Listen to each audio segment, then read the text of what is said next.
आज फाल्गुन वद्य अमावस्या आहे ना, आज शंभू राजांचा बलिदान दिन आहे. बलिदान मास चालू होता. छावा चित्रपट पाहिल्याच्या नंतर 4-4, 5-5 वर्षाची लेकरं रडत होती. राजे कुठे आहेत आपले? आपल्या राजांना का मारतायत? आपल्या महाराजांना का मारतायत? पप्पा सोडवा ना, बघा ना तो नराधम आपल्या महाराजांवर कसे अत्याचार करतो. माझ्या दादांनो, आपल्या डोळ्यामध्ये जर काही खुपलं, कुसळ गेला आपल्या डोळ्यामध्ये, तर आपल्याला किती वेदना होतात. ज्या राजाच्या डोळ्यामध्ये तापलेल्या साळ्या घातल्या होत्या गरम, काय अवस्था झाली असेल आपल्या राजाची. कानात किडा गेला आपल्याला छोटासा, साधी मुंगी गेलेली सहन होत नाही. अरे जिवंतपणी ज्या राजाच्या कानामध्ये तापलेलं वितळलेलं शिच ओतलं, काय अवस्था झाली असेल आमच्या राजाची. आपल्या शरीराला थोडंसं खरचटलं तर आपल्याला वेदना होतात. अरे जिवंतपणी भरीत सोलल्यासारखं राजाच्या अंगावरचं कातडं काढण्यात आलं. काय म्हणला असेल छत्रपती शंभूराजेचा जीव. आपल्या नखाला नख काढता काढता थोडीशी जी बळी लागली, थोडस नख जर जास्त काढण्यात आलं ना, तर त्या दिवसभर आपला सगळा जीव त्या नखामध्ये जाऊन बसतो. अरे पकडीनं ज्या राजाची नख उपटून घेण्यात आली, काय अवस्था झाली असेल आमच्या शंभूराजेची. थोडं रक्ताचा थेंब जर खाली सांडला ना आपल्या शरीराचा, तर आपला सगळा जीव त्या ठिकाणी जाऊन बसतो. ज्या राजाला सगळं शरीर सोललं घेत होतं, सगळं शरीर रक्तबंबाळ ज्या राजाचं झालं होतं, साखळीनं ज्या राजाला बांधलं होतं, कापलेल्या चिरलेल्या जागी थोडस मीठ जर लागलं आपल्याला तर जीवाची आगाग होते. सोललेल्या शरीराला ज्यावेळी मीठ चोळलं जात होतं, काय अवस्था झाली असेल छत्रपती शंभूराजेची. आपल्याला जेवताना जर जिभेला थोडस तिखट लागलं तर आपण पाण्याची धार सोडतो त्या जिभेवर, आपण साखर तोंडात टाकतोच. पण जिवंतपणी ज्या राजाची जीभ तोडण्यात आली, एका क्षणात जीभ तोडली, काय वेदना झाल्या असतील आमच्या राजांना. एवढ्या वेदना होत होत्या तरी सुद्धा हिंदू धर्मासाठी स्वतःच्या प्राणाचं बलिदान दिलं. हा छत्रपती शंभू राजांचं बलिदान दिन.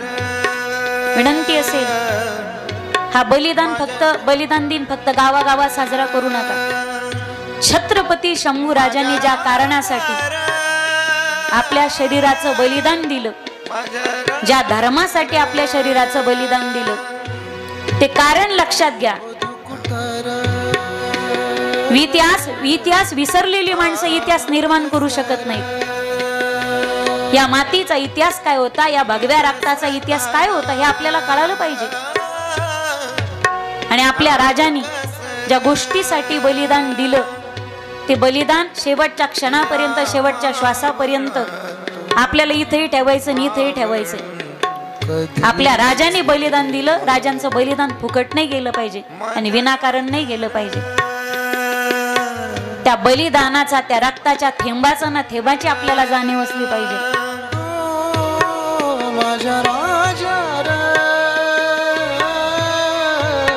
महाराष्ट्राचे दुसरे छत्रपती म्हणून ज्यांचं भूषण सगळ्या महाराष्ट्रभर आपण मिरवतो, पण त्या आमच्या राजाचे किती हाल झाले, हा खरा इतिहास आमच्या नव्या पिढीच्या समोर येणं गरजेचं आहे.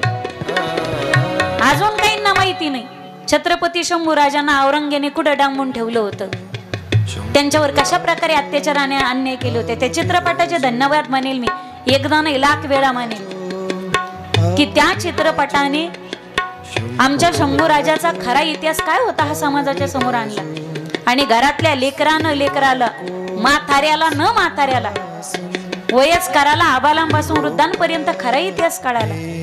धन्यवाद मानावे लागतील त्या चित्रपटाचे आणि चित्रपट निर्माण करणाऱ्याचे. आज बलिदान दिन शंभू राजाचा, फाल्गुन वद्य अमावस्या. औरंग्याला वाटलं की आदल्या दिवशी मारलं म्हणजे दुसऱ्या दिवशी सगळ्या महाराष्ट्रात शोककळा असेल आणि हिंदू, मराठे स्वतःच्या येणाऱ्या वर्षाचं स्वागत करणार नाही. काय झालं ना, हे मी वादाच्या भोवऱ्यात सापडेल म्हणून मला बोलायचं नाही पहा जास्त. मोजकं बोलून जाते माझ्या दादांनो, की गुढीपाडवा साजरा करणं शंभू राजांच्या बलिदानाच्या अगोदर सुद्धा गुढीपाडवा साजरा करत होता आपण. प्रमाण सांगते की मी तुम्हाला काही. टाळी वाजवावी गुढी उभारावी वाट ही चालावी पंढरीची, गुडिया तोरणे करीती कथा गाती गाणे, माझ्या जीवीची आवडी पंढरपुराने येईन गुढी. फाल्गुन वद्य अमावस्येला राजाचं बलिदान. त्यावेळी औरंग्याला वाटलं की महाराष्ट्र हा हिंदू धर्म गुढीपाडवा साजरा करणार नाही. दुसरा दिवस उगवला चैत्र शुद्ध प्रतिपदा. महाराष्ट्राच्या समोर प्रश्न होता, राजा मेला हे दुःख आहे आणि दुःखात आपण गुढी कशी उभारावी, आणि हेच त्याला पाहिजे होतं. काही मध्ये संघटना आल्या, त्यांनी नको आणि चुकीची इतिहास आपल्या समोर आणली. पण विनंती असेल माझी, आपल्या हिंदू धर्माची कोणतीच गोष्ट विसरू नका, राजाचं बलिदानही विसरू नका. त्याला हेच पाहिजे होतं ना, आपल्या गोष्टी बंद पडल्या पाहिजेत, आपली संस्कृती आपण विसरली पाहिजे. राजाचं दुःख आमच्या अंतःकरणात आहे, पण नव्या वर्षाचं स्वागत हे गुढी उभारूनच करणार आहोत आपण.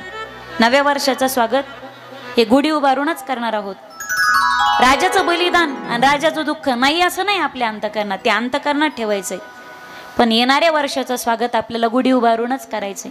म्हणून उद्या हिंदू आणि मराठी नववर्षाप्रमाणे आपल्या मराठी महिने जे उद्यापासून चालू होणार आहेत, हिंदूंचं नववर्ष जे निसर्गाने सुद्धा मान्य केले. आता झाडाची पानं गळतायत आणि झाडाला नवीन पालवी फुटते. जिकडे तिकडे पाहा तुम्ही, जुने पानं गळून आता झाडाला नवी पालवी फुटते. जे नववर्ष निसर्गाने सुद्धा मान्य केले. म्हणून उद्या चैत्र शुद्ध प्रतिपदा, सर्वांना चैत्र शुद्ध प्रतिपदा म्हणजेच गुढीपाडवा आणि मराठी नववर्षाच्या, हिंदू नववर्षाच्या माझ्या सर्व समाज बांधवांना आणि सर्व भारतीयांना हिंदू नववर्षाच्या लक्ष लक्ष शुभेच्छा. तुमचं हे संपूर्ण वर्ष सुखाचं, समाधानाचं, समृद्धीचं, भरभराटीचं जावो. सर्वांचे नवे संकल्प, नव्या आशा, नव्या उपेक्षा, नवीन नवीन इच्छा, सर्वांचे मनोरथ या वर्षात पूर्ण होत अशी पांडुरंगाच्या आणि माऊली ज्ञानोबाच्या चरणी प्रार्थना. प्रेमाने बोला एकदा सर्वजण, जय जय श्री राधे, जय जय श्रीराम. अशा वाजीजा ना अधून मधून टाळ्या, निदान इतके का असा ना, पण जरा मला बरं वाटत.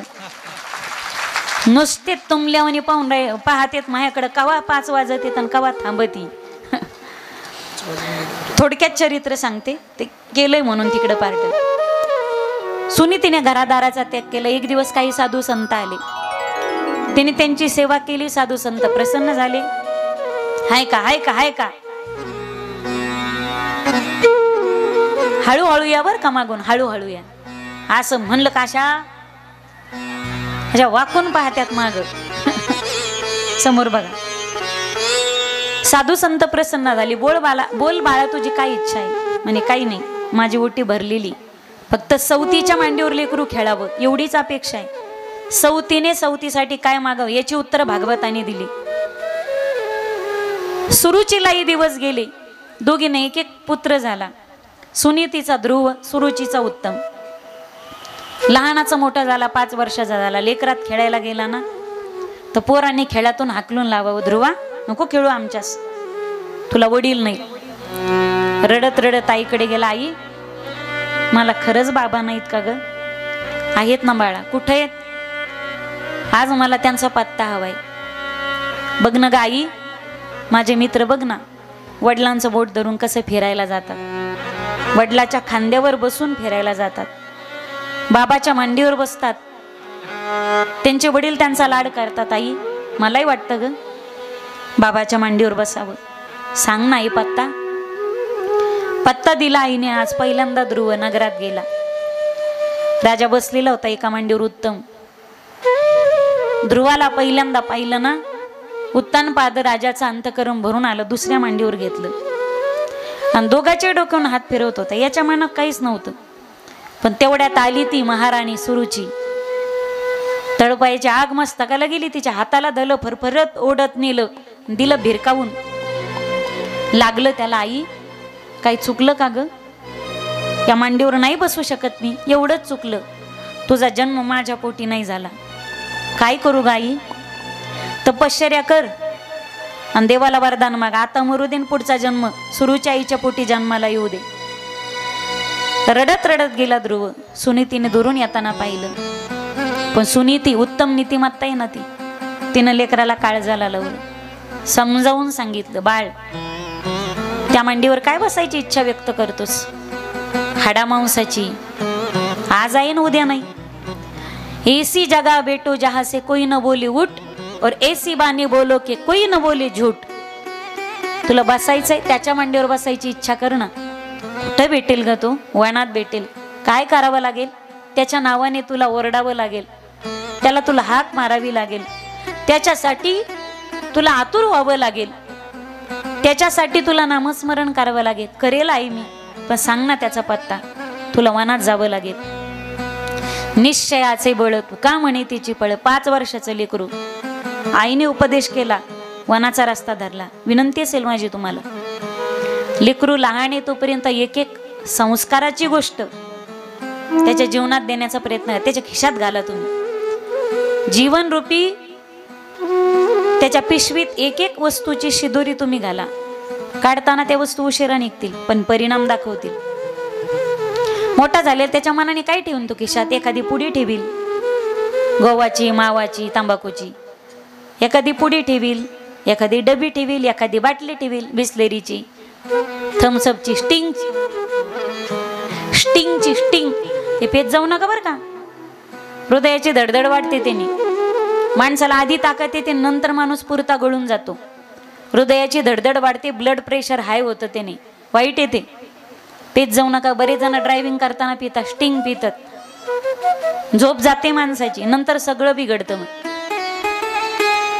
आईने सांगितलं, वनाचा रस्ता धरला. गेल्याच्या नंतर आता नारद प्रगट होतात. ध्रुव महाराजाने वनाचा रस्ता धरला आणि परमात्मा प्राप्तीसाठी ध्रुव महाराज वनात जातात. मध्येच आगमन झालं शेंडीवाल्या बाबाचं. नारायण नारायण